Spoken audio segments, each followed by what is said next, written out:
Hey everyone, Bill Lethman here for MoneyEvolution.com. And in today's video blog, I'm going to talk about what you can do if you think that you're behind on saving money for retirement. So I think this is actually a category that quite a few people might actually find themselves in. And if you're in that position where you think you're behind on saving money for retirement, it can actually be pretty stressful, especially as you're getting closer and closer to that age when you want to retire, and maybe you're even seeing some of your friends start to seriously talk about retire or possibly even retire themselves. So here's a couple of things that I wrote down that you can do to try to maybe alleviate some of that stress. So the first thing that I usually like to do when I find myself in a stressful situation is to write everything down, to try to get as much of what my problem is or what I perceive my problem to be, get it all out on paper. So in this case, if you're worried about saving money for retirement, the first thing to do is really to kind of take an inventory of where you're at right now for retirement.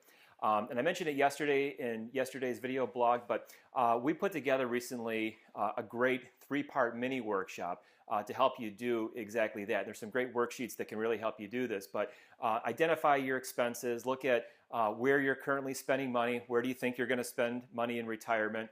We're also going to, in that mini workshop, help you identify your retirement gap so you can really kind of see, how close or how far are you away from that retirement goal. And then in part 3 of the mini workshop, we start to look at some ways to help you potentially fill that retirement gap. So that's number one, get everything out on paper. Usually just that exercise will tend to help you make you feel a lot better. Number 2 is that take a look at where you're spending money. So after you've written down some of those expenses, what I think a lot of people may find themselves in a position is they say, I know I need to be saving money for retirement, or I should be saving more money towards my retirement, but I can't seem to make that happen. I can't find the money to be able to do that. So what that means essentially is that your cash flow has gotten all out of whack and is maybe a little bit upside down. And that's pretty easy to have that happen because as time goes on, expenses creep up. And I know over the last 8 to 10 years or so since the big financial meltdown from 2008, it seems like expenses have gone up a lot faster than incomes have gone up. And so where you might have been in a really great financial position 5 or 10 years ago, now all of a sudden that cash flow is a lot tighter.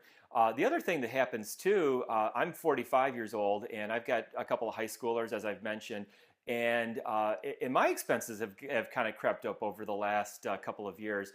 It seems like every time I turn around, there's money that for something the kids need. It's a sports event, it's a dance at school, it's new clothes that they just outgrew.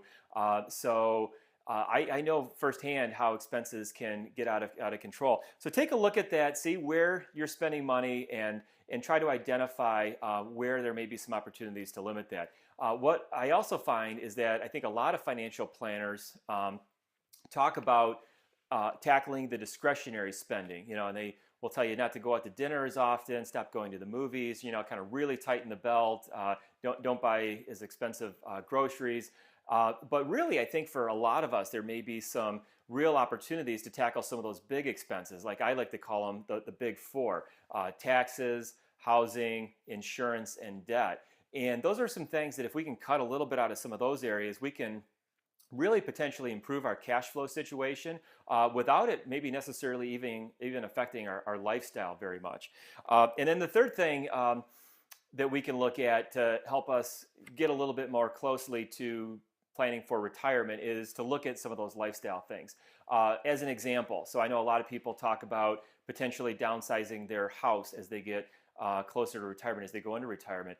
But maybe that's something that you could even look at or explore now, even if you're still 5 or 10 years away from retirement. So if you're planning on, let's say, potentially downsizing your house anyway, maybe it makes sense to do that now. That way you have 5 or 10 years where you're still working, and then you can potentially beef up the amount of money that you're putting away into retirement accounts.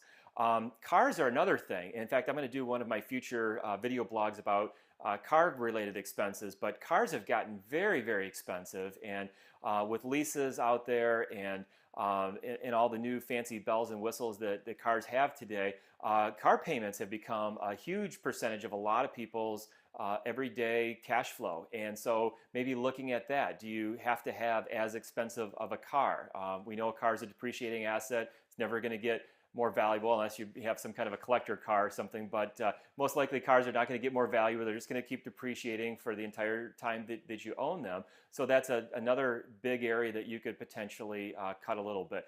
So those are a few things there. Like I said, I put together this mini workshop, and really it's a great way to kind of take a look at where you're at for retirement. Like I said, identify the retirement gap, and I think once you do that, for most people, you'll start to feel a lot more comfortable about where you're at for retirement. So if you haven't already, like our Facebook page. We're doing these videos pretty much every day. I think this is day 17 where I've done 17 of these video blogs in a row. So if you haven't already, like the Facebook page, shoot me a message. I'd love to hear what you think of what we're doing here. If there's some topics that you'd like me to cover on one of these, I would love to know that. I'd love to get some feedback there. Check out moneyevolution.com. In fact, I'm going to put a link here in this post to our resource page. So I just updated it with some of our new resources and guides that cover a lot of different topics. But that's where you can also find the link to the mini workshop too. No cost to attend it. All we ask is that you put your email address in there so we know where to send your worksheets. So with that, have a great afternoon, everybody, and I'll probably see everyone back here tomorrow for another video blog. Thanks. See you tomorrow.